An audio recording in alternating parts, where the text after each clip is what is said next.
Why you made me look good like that, though? Nah, you made me look good. Nah, you made me look good. What are you talking about? Fine ass. You go wrong, baby. Yes. December 27th, 2025, Archer Road, Gainesville, Florida. A man is lying on the pavement, blood pooling under his head. Headlights slice through the night. Sirens close in fast. He's loaded into an ambulance. Rushed to UF Health Shands. Blunt force trauma to the skull. And then he's dead. The police wrap it up quick. Not suspicious, they say. Guy jumped out of a moving car. Case closed. But here's where it gets strange. He wasn't driving. His girlfriend was. A woman who hadn't been able to operate a car for over a year. Foot surgery. So bad she needed him to drive her everywhere. Grocery runs, doctor's appointments, late-night errands, everything. Tyrone Davis Jr. was her wheels. For more than 12 months, he was the only reason she got anywhere. So if she couldn't press a gas pedal for a year, how was she behind the wheel that night? His family started asking questions. Hospital staff pulled them aside, voices low. The injuries didn't match the story. The trauma, too clean, too focused. Not what you'd expect from a body hitting asphalt at 40 miles an hour. But the Gainesville Police Department isn't budging. They say they have evidence. Lots of it, actually. They just won't show it to anyone. Tyrone's car. Tyrone's regular route. Tyrone, the guy who never took risks, suddenly deciding to bail out of a moving vehicle on one of the busiest roads in north central Florida. None of it adds up. And the one person who was there, the one who could explain what really happened in that car, she's not talking. By the end of this story, you'll understand why Tyrone's family refuses to let this go, why they're demanding answers the police won't give, and why a growing number of people believe this wasn't an accident at all. Because when the official story has more holes than evidence, someone's lying. Welcome to True Crime Footprint, where we unveil the darkest mysteries and the most terrifying true crime tales. Kindly hit that like button, subscribe to this channel, and turn on the notification bell so you never miss any of our new stories. Your support keeps these stories alive. And in Gainesville, a crowd gathered under the Archer Road I-75 underpass calling for a death investigation for a man found dead under the bridge in December. Dozens of people wore shirts and held signs featuring Tyrone Davis Jr. Davis was found dead late last month under the Archer Road underpass with head injuries. Gainesville police officers said initial investigations showed that Davis jumped out of a moving car. Family members say it doesn't make sense why his girlfriend, who was driving at the time, would leave him, and say GPD has also called Davis's death a slip and fall accident. We're not getting answers. We got lies and more lies, 3 different stories. So we're here today because we want to take a stand. We want to fight for what happened to him. We didn't accuse, we asked for answers, but because of the lies, we feel like it was a murder. Tyrone Davis Jr. wasn't the type to make headlines. He was the type to show up, quietly, consistently. The kind of guy people relied on without even thinking about it. For Lulu, he was everything. She'd had major surgery on her foot, the kind that keeps you off your feet for weeks, then months. The kind that makes simple things like walking to the mailbox feel impossible. Driving? Forget it. She couldn't press down on a brake pedal without pain shooting up her leg. So Tyrone became her driver. Not just once in a while, every single day, for over a year. He drove her to physical therapy, to the pharmacy, to grab food when she was too tired to cook. He rearranged his whole life around her recovery. Friends say he never complained, never acted like it was a burden. That was just who he was. His family describes him the same way. Steady, dependable. Not someone who made impulsive decisions. Definitely not someone who'd throw open a car door and jump onto Archer Road in the middle of the night. But that's exactly what the police want you to believe. Think about it. If you spent over a year being someone's only way to get around, would you suddenly trust them to drive you on a road known for high-speed traffic and tight merges? Especially if their foot was still messed up. Would you even get in the passenger seat? Tyrone's family keeps coming back to that question. They knew him. They watched him take care of Lulu day after day. The idea that he'd hand her the keys, sit back, and let her navigate one of Gainesville's most congested corridors. It doesn't fit. So if Tyrone didn't choose to be a passenger that night, what really happened inside that car? If someone you trusted couldn't walk without limping for months, would you let them drive you at night on a busy highway? Be honest. Drop your answer in the comments. Tyrone gave up a year of his life to keep Lulu safe. If you believe that kind of loyalty deserves the truth, hit that subscribe button right now. Don't let his name turn into just another forgotten file. I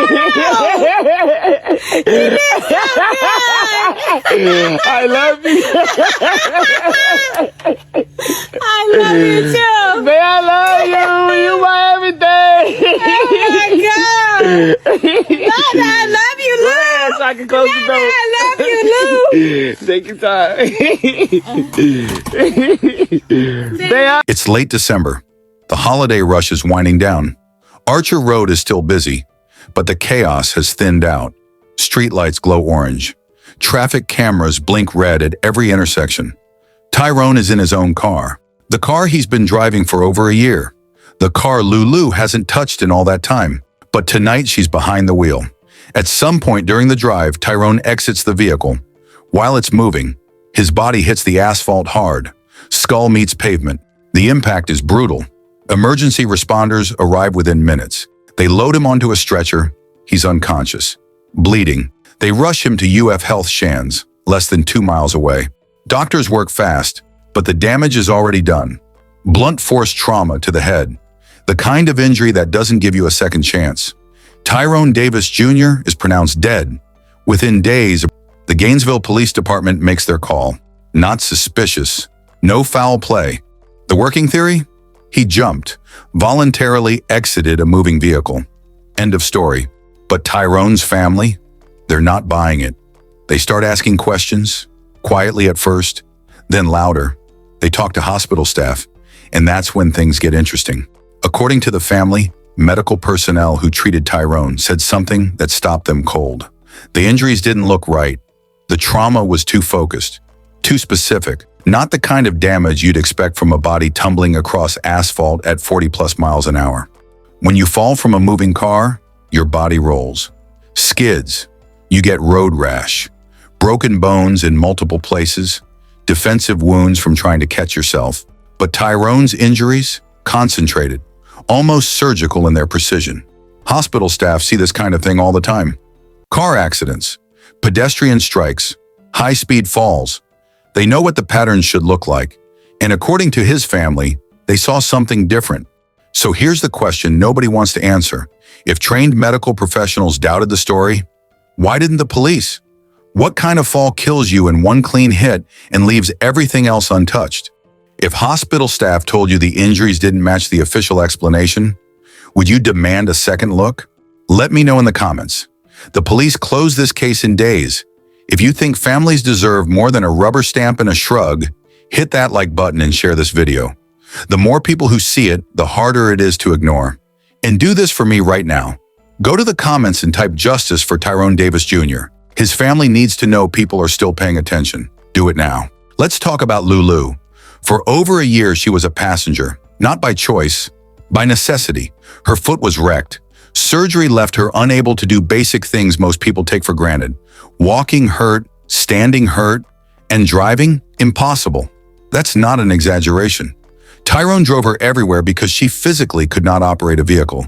You need your right foot to brake, to accelerate, to react when something goes wrong. If her foot was so bad she needed a full-time driver for 12 months, how did she suddenly recover enough to take the wheel on December 27th?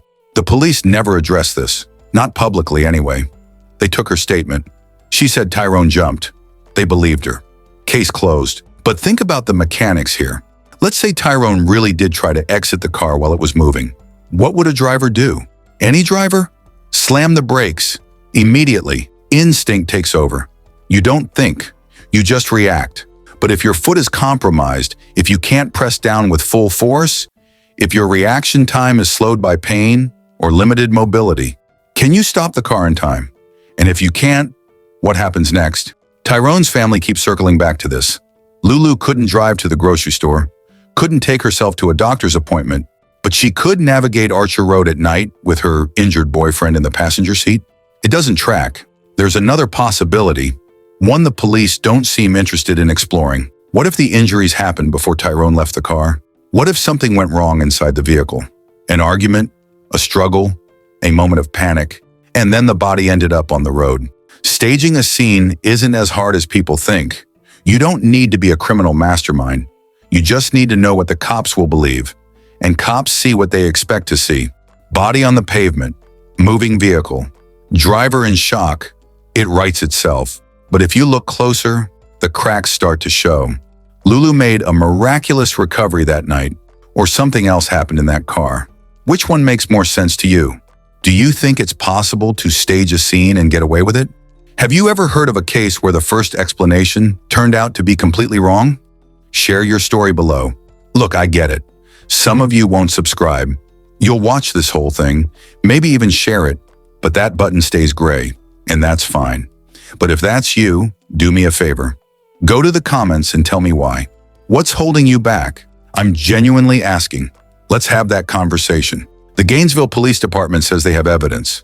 A lot of it, actually, but they won't show it to anyone. Archer Road is one of the most monitored stretches in north central Florida. Traffic cameras, automated license plate readers, private security feeds from the shopping plazas. If anything happened on that road, it was probably recorded. So where's the footage? The police say the case is closed, non-criminal. No charges filed against Lulu. No reason to keep digging. Tyrone's family doesn't have access to the evidence. They can't see the video, can't review the forensics, can't even get a straight answer about why the investigation ended so fast. And that's where the internet stepped in. Reddit became ground zero. The ERR Florida and RRGNV communities started dissecting every detail. People who live in Gainesville, who know Archer Road, who've seen how the police handle cases like this. They weren't satisfied with the official story. One comment summed it up perfectly. Seems very suspicious to everyone but the cops. By January 2026, local news picked it up. WCJB-TV gave Tyrone's family a platform. Finally, someone was listening.